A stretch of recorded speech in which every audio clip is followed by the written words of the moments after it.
Hi,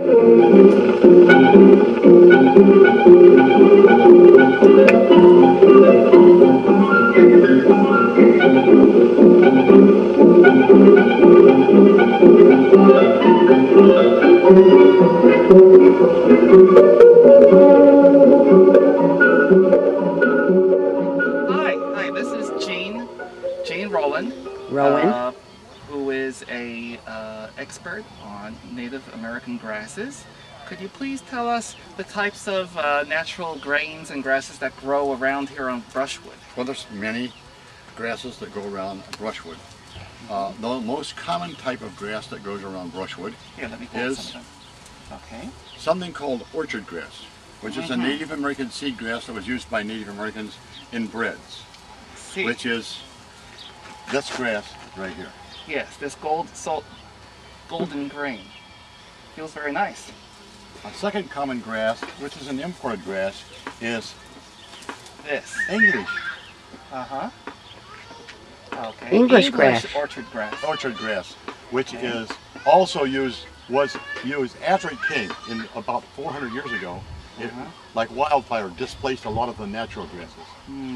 Wild oats is another grain that grows naturally in the United States.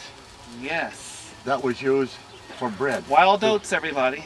Was made in the United States, in North America actually.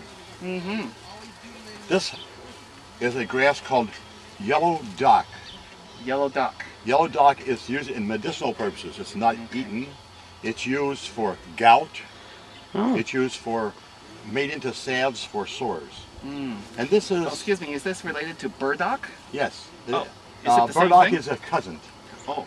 Burdock has a actually has a burr on it that will catch on your clothes that you carry away. Oh yes. This has a this is golden or yellow burdock or dock, and the other one is burdock. The root of burdock was eaten. The seeds were used for medicinal purposes. And this is azalean, which is another grass that was used. It's very bitter, and they used it to season other grasses. Okay, how do you spell that? I don't know. Oh, but it's pronounced azalean. Azalean. Azalean. And it was used as a seasoning in soups and other grasses. Okay. Now, Native Americans didn't have leavening. They didn't have yeast. They didn't know about hops. They didn't know about baking powders.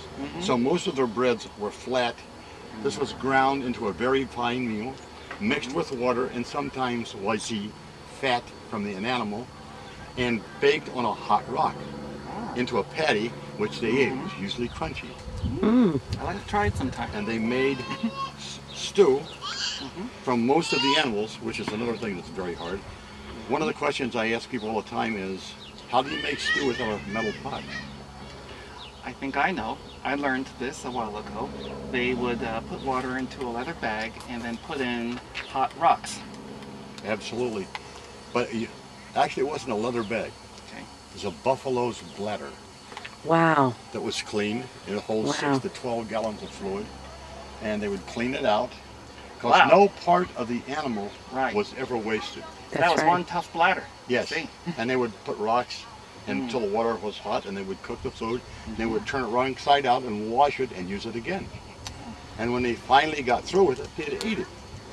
The bladder itself? Absolutely. They ate every part of the animal. They stored meat in the intestines. They washed them all out. Why, sure. And ground and stored the meat in the intestines. Or they dried the meat. Or they salted the meat. And kind of like the equivalent of European sausage. Yes. I was just going to say that, yeah. And these were used as seasonings. And these are the flowers that they used to eat. This is Timothy. Right, the little green caterpillars. Timothy looks a lot like a worm. Yeah. And the little seeds on it are used for bulk in a diet to keep people, because lots of meat was eaten as opposed to vegetables, because they didn't know about gardening.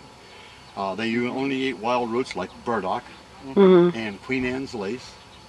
Queen Anne's lace is a wild carrot. And all these grasses were used as flour or some kind of seasoning for that. I'm curious about the name. Is Timothy named after a particular person, a saint I don't know where the name or came from. The Timothy name came along with a guy who allegedly first started to use it in the outside the Native American Society. Okay. Oh, I see.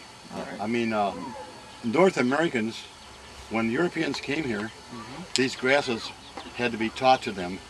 Yes, And of the course. first people to start using this is where the name came from, as is the wild oat. The, Oh, really? yeah, well, Named first after somebody? no, it's named after oats of Europe. Yes, so, of course. So it's not related to the It's not oats related of Europe. whatsoever. It's No. actually a form of wheat. And yeah, wheat was brought from Europe here. Wheat is not a native to this continent. Right, yes. This is the only kind of wheat that there was. Well, how do you like that? Well, that's so fitting because we are having llamas in a couple of weeks and wheat is the theme. Yes. And wheat is not easy to come by unless you go to, some farm where they're actually growing it. But here we are, a Native American wheat. So we got the wheat that we need for llamas. Yes. Thank you very much. It's been very informative. Thank you. Thank you.